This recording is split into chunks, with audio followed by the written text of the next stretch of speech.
Doctor గారు, నాకు no చెప్పడం కష్టం సార్. నో చెప్పాలంటే భయమవుతుంది, మొహమాటం వస్తుంది.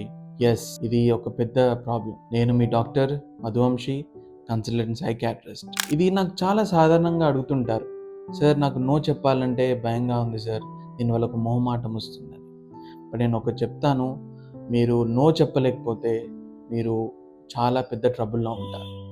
సో, సెట్టింగ్ బౌండరీస్ అంటాం. అంటే మీరు ఒక విషయాన్ని లేకపోతే ఒక పర్సన్ తోటి మాట్లాడేటప్పుడు ఈ సిచ్యువేషన్ కనుక మీరు దాటితే ఆర్ ఈ బౌండరీని కనుక దాటితే ఆర్ ఈ లైన్ కనుక మీరు దాటితే నాకు ట్రబ్లింగ్‌గా ఉంటుంది. నాకొక బాధగా అనిపిస్తుంది.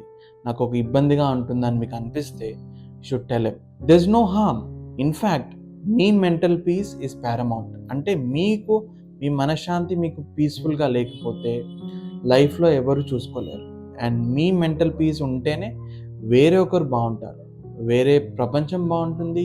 మీ పక్కన ఉన్న వాళ్ళు బావుంటారు. మీ లొకాలిటీ బావుంటుంది. మీ దేశం బావుంటుంది. So make your self right and learn to say no. And once you are able to say that, definitely your mental peace is at an extreme level of heightened peace.